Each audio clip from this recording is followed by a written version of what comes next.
I just have to play this clip really quickly because I think it is interesting to see. So that was Fox and Friends. Then you get later in the evening, whoever had that incredible tweet about like Fox really like the wheels coming off at night and going like, what is it? Comparing it to a Waffle House. It wasn't a tweet. I think it was maybe a Daily Show bit. Mhm. How it gets real crazy at night.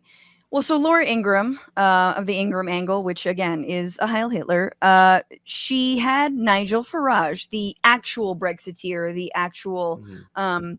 you know, bigoted, xenophobic, like POS, who is like super homies with Bannon, right? Like they're like best buds. And here's what he had to say: that Boris Johnson, he left not because, and they're reacting to an MSNBC clip where the MSNBC commentators are saying, is this the end of populism? I take issue with their use of populism. And of course, Farage definitely takes issue with it. Was Boris Johnson's unpopularity, Nigel, linked to the fact that he was too populist? No, the opposite. The truth of it is, he adopted Brexit, and I was very pleased when he did because I'd fought, as you know, a long, quite lonely campaign.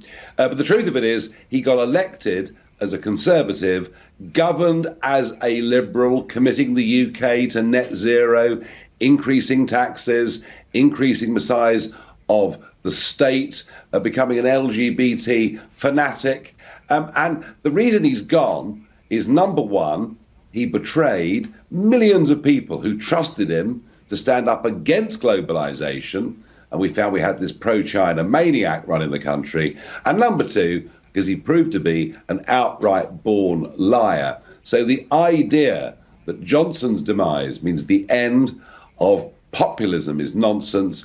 And I very much hope and believe that whoever replaces him in the Conservative Party will actually be stronger on these views. More racist code, more racist, double down on one of the worst pieces of policy, one of the worst decisions the UK's made in a real long time, next to like letting Prince Henry do anything. Is that his name? Andrew, letting Prince Andrew go anywhere. Henry's fine.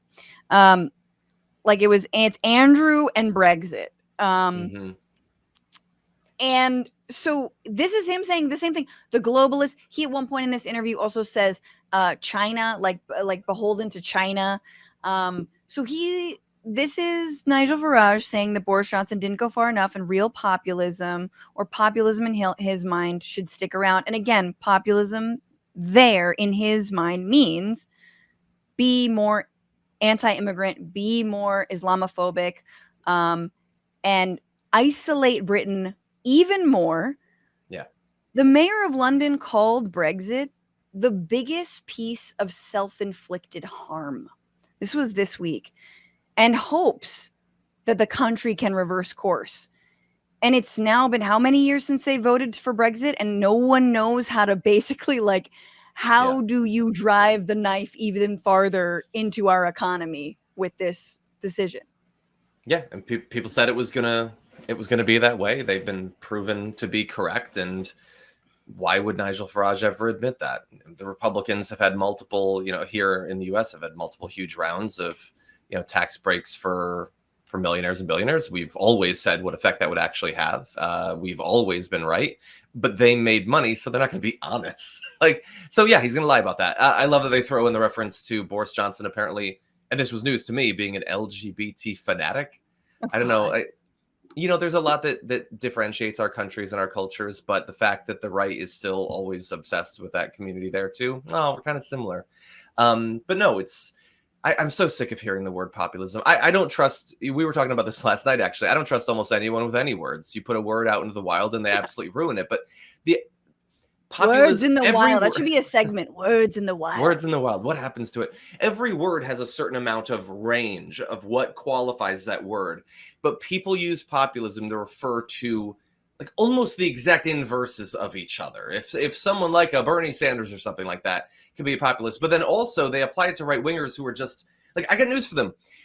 Republicans being anti-LGBTQ, anti-immigrant, and all of that, that's not new. And those people might not have always called themselves populists. These are just more vitriolic versions of Dick Cheney and all of that. So Yeah. I hate the use of that word, because a lot of bad faith actors who refuse to admit what their actual ideology is use it to cloak the old school conservative ideas, conservative economics, with supposedly being tapped into something cultural that is honestly not new in any way that I can see. I mean, it's a cloak for honestly white supremacist thinking, even that also emanates from certain parts of the shit left. Like, it's just this idea that like, and what's funny about that, and here's the last thing I'll say on populism and the idea that like, oh, the far right and the far left can just come together, and together we can throw all immigrants and people of color and women and LGBTQ plus people under the bus, and then yay, the working class reigns. Is it, to be honest with you, that's the same shit that centrists were saying post 2016 election. Don't forget it.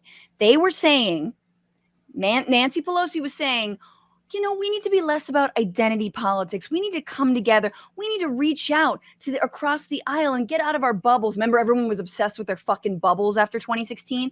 Instead of admitting, no, a good portion of this country is fucking racist, and they were duped by this idiot fake populist. We don't have to reach out to them and touch their feelings and their fear. We've got to out-organize them. We have to do better than them. Yeah. We have to put up better candidates. Yeah. Well, and the devil's bargain of screw everyone who's not white, male, cis, straight, all that. But if you do that, then you'll get $20 an hour minimum wage and single payer healthcare. That would be a horrible deal if they fucking meant it, and they don't. The fact that Tucker Carlson is supposed to be a part of this fucking bargain, are you fucking kidding me? Yeah. They don't mean it. You will throw all of those people into a wood chipper. You'll take the entire LGBTQ community. You'll feed them through the machine, all that. But Black Americans, brown Americans, everyone. And you know what you'll have at the end of the day? The corporations running everything and the wealthy running everything, and nothing will fundamentally change. That's what you'll get out of that bargain. What's going on, Frantifa? If you haven't already, subscribe to this channel right now. Hit that button. And also, you can become a patron and support the show every single week. Get access to bonus episodes and exclusive merchandise. Patreon.com/Bitchuation Room. Do it.